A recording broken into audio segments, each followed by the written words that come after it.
when guys sign and we're at work. Like I'm at work. I don't. Not that I don't care about the people around me because I love the people around me, but when I'm at work, like I'm really kind of, I'm, Mookie, you're sounding pretty crazy, man. I'm not gonna yeah, I lie. really lock in. I really lock in when I'm at work. I really lock in on the tasks that I need to take care of. As you know, we're here in the stretch of the regular season.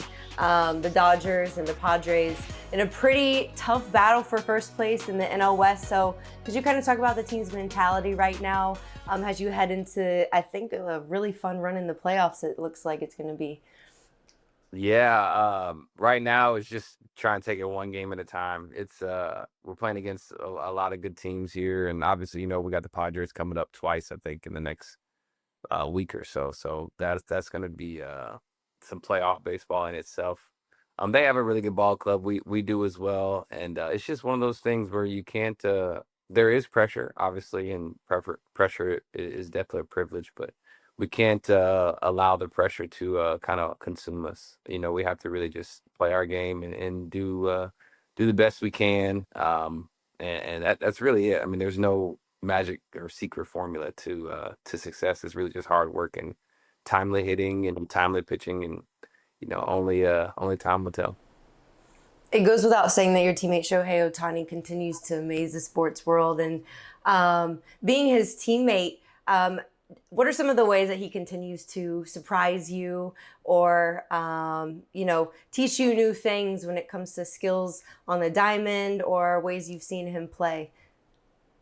I mean, at this point, nothing really surprises me anymore. He's kind of done any and everything. I mean, he's now that he's pitching it, that's an element that's really cool to see. Someone pitching and then hitting in the same inning. But it's something that's unexplainable, and it's when it comes to talents, things to learn from him. There's nothing really I can learn from him. Just for the simple fact that there's nothing really that I can do that's like him. So it's like if I try and learn and do the things that he does, I won't be able to repeat those things. And so I really had to just be Mookie. But from I guess I'm on the inside, but on the outside looking in at him, even though I'm on the inside, it's just I'm just glad he's on our team. I'm just glad he can put the team on his back whenever he feels like it, Right. and carry us to success. Is there anything that the everyday fan might not know about him that you guys see in the locker room, or maybe a funny routine he has? Special Um, talent.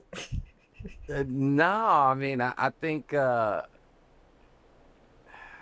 mean he's funny. He You really really is keep to funny. yourself, Mookie. It sounds like it. I I respect it. I I do. I show up to work and I really focus on work. I don't do a whole lot of conversating when I get there, and Shohei, I really don't even see him half the time because he's in the bullpen pitching, and then by the time I'm kind of settling down is when he's going to hit or whatever. So I don't see him that often, but I would say just how engaged he is in the game. I mean, he's not that good just off pure talent. He really knows a lot. He Yeah. really studies a lot, and his love for the game, his passion for the game, really shows.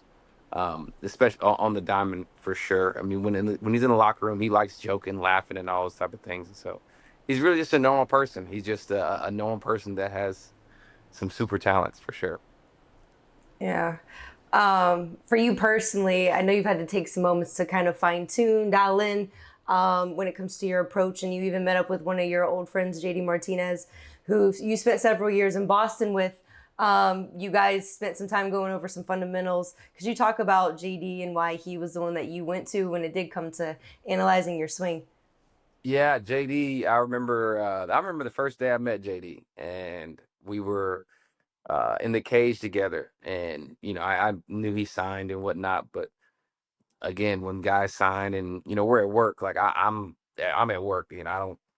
Not that I don't care about the people around me because I love the people around me, but when I'm at work, like I'm really kind of, I'm, Mookie, you're sounding pretty crazy, man. I'm not gonna yeah, I really lie. lock in. I really lock in when I'm at work. I really lock in on the tasks that I need to take care of. And so he was in the other cage, and I was just kind of around. And then he just started helping me. He just came over and started helping me. And when he did, I think I think we kind of hit it off just from a grinder's mentality. Like that's how we meshed. It's because we both knew we're gonna grind and figure things out together.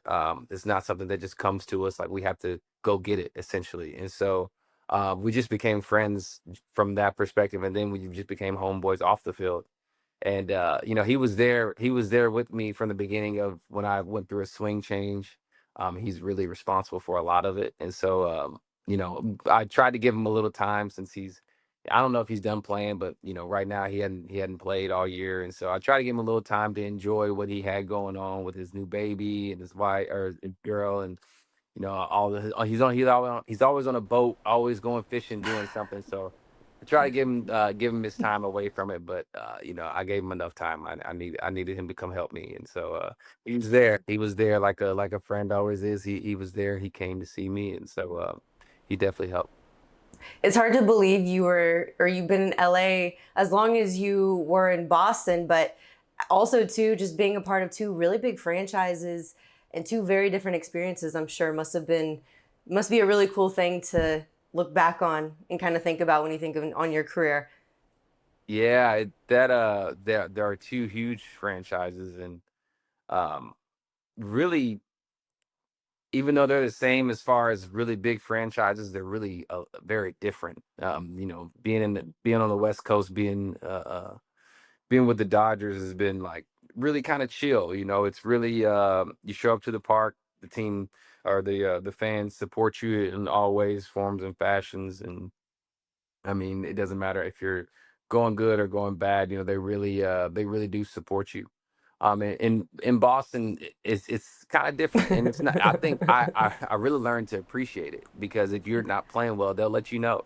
They will let you know, and I think that's kind of what uh, helped me play well in Boston is just that little insecurity of knowing that if you don't play well today, the fans are gonna let you know, and they really hold you accountable. I'm very appreciative that Boston is that way. So it definitely helped shape me to who I am today.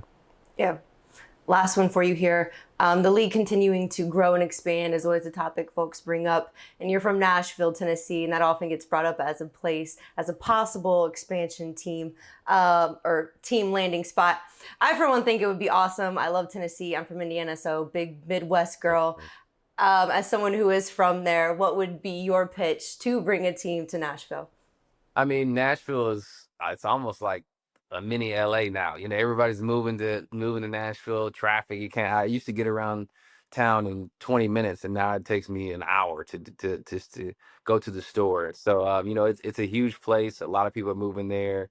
It's I mean the community around there, the passion for sports. I mean, if you go to a hockey game, you go to Titans games.